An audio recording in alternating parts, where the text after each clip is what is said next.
It's just a lot of fun to drive, and that's probably because I've built it to be a lot more fun to drive.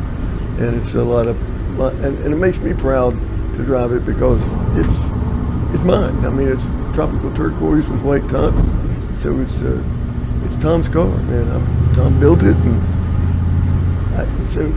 there's a lot of me in there, and I just like it that way. So it's a lot of fun. Hi, I'm Tom Allinder.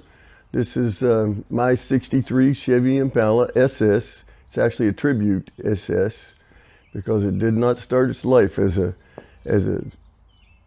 SS. Started its life as a 6-cylinder, and when I picked it up, it came to me in numerous pieces. So I decided to resurrect it and bring it back to life and salvage it instead of it going to the salvage yard or to the junk yard or to the scrap yard or whatever you want to call it. So.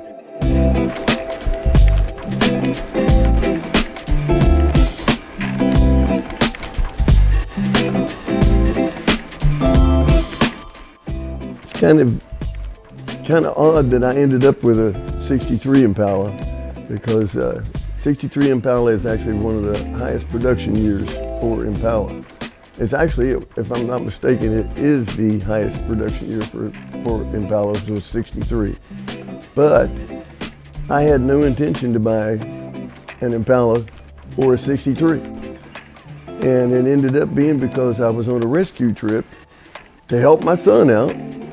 And he was in another state and doing something with drifting, and I had gotten a call that he needed the trailer.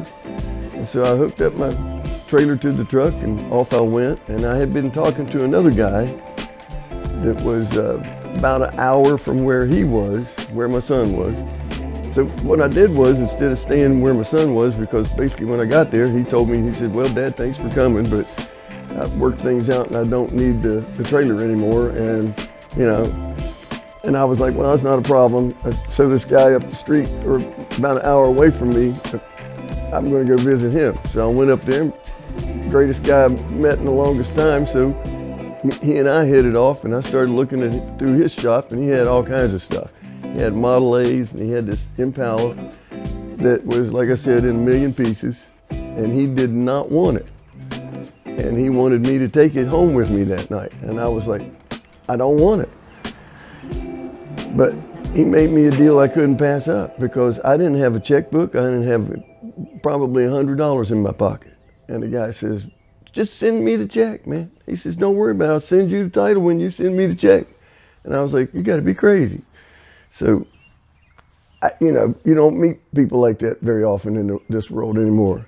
And so, making a long story short, we ended up loading all these millions of pieces of a '63 Impala onto my trailer, and down the road I go, and I get home, and what do? I send him home, send him back a check. He sends me the title, and here I am today with '63 Impala, which I have to say turned out to be a pretty darn good deal.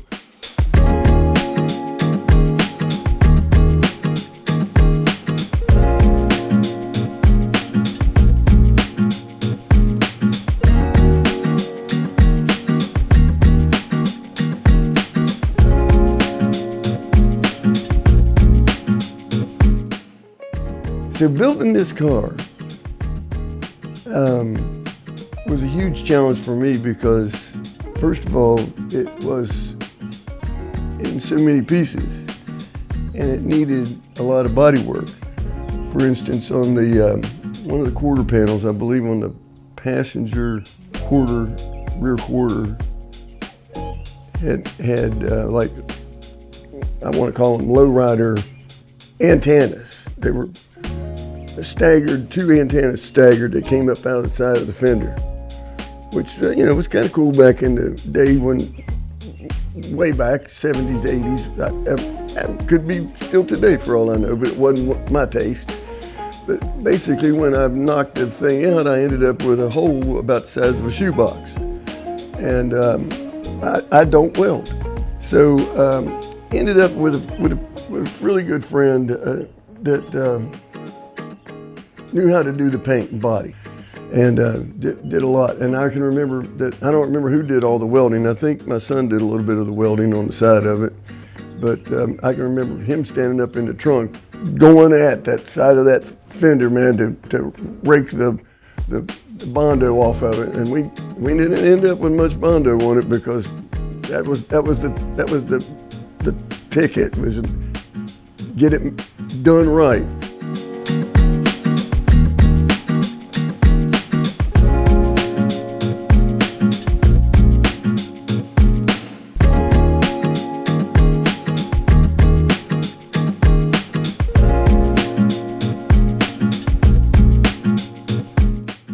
I didn't have to acquire much of the engine parts, because I had two small block Chevy 4-bolt mains laying in the corner of my shop that I had built, I think, when I first got up here. And I had built both of them, put them on test bed, and run both of them. So I knew they were both good. I knew what kind of cams were in them, and intakes and whole bits. I was ready to go with that.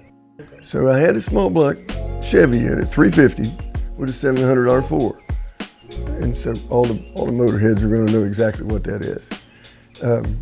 And that's so that's where I was, and I drove the car with that in it for about 7 years. But after going to Cruising the Coast every year, I think one year my wife and I went down there. It was so hot, we didn't have air conditioning, and we both came home and we said, not another year without air conditioning. And I knew that poor old engine just wasn't going to handle air conditioning. It was just going to overheat in the traffic of Cruising the Coast.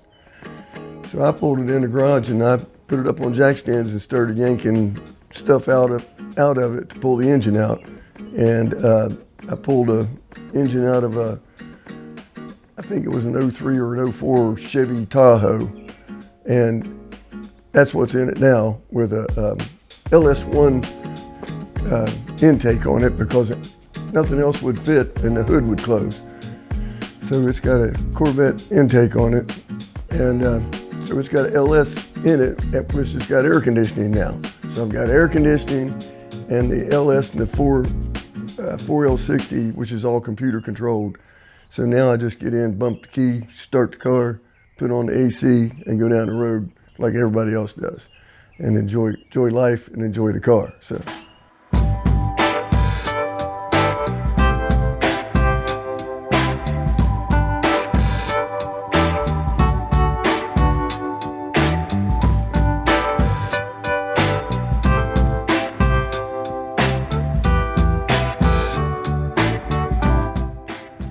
When I decided to put the LS style engine in it, the computer controlled engine into it, I knew then that I was going to probably enjoy it a whole lot more and want to drive it, and I mean drive it, that I would have to make a few changes, such as to make sure that it'll stop when I want it to stop.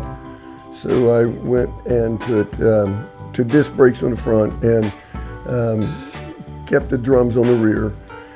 But I changed that all up, and then while I was at it, I said, well, what the heck, we might as well update the suspension. So the front suspension's got coilovers, and upper and lower control arms are tubular, and all of my shocks are adjustable and so forth, and that's front and rear. So I can kind of dial it in a little better and make it handle the way I want it to. And I've pretty well got it dialed in just about the way I like it. Because I was so afraid that it was going to overheat, I went up and had Four Seasons radiator, which these guys make radiators for the Memphis airport, for their tugs that move planes and luggage carriers around. And they never have anything overheat on that tarmac. And they made me a radiator just for this car. And you talk about a radiator. It's not that big, but by golly, that thing, it cools. So I don't have a problem.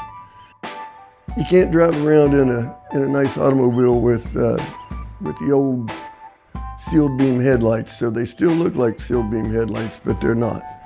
I think they're HID. Yeah, they are.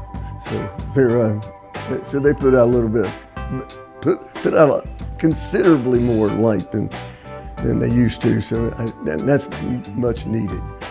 So you can see where you're going. And of course, the tail lights are LEDs as well. And that makes it kind of nice for brakes and turn signals and so forth.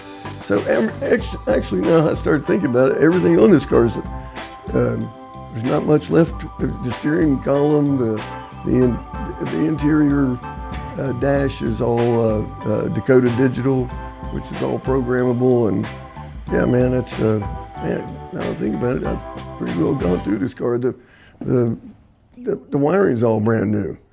So I'm just thinking now, there's not much in this car that can't be, it's not been updated or touched. So yeah, that's, yeah.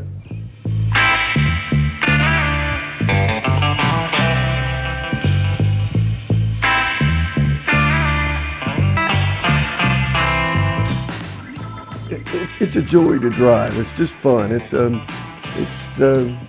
I mean, like today driving around on doing curves and stuff. As old as it is, and as big and boaty as it is, it shouldn't have been able to handle some of the curves like it was doing at 40, 45 miles an hour. But she was hanging in there really good.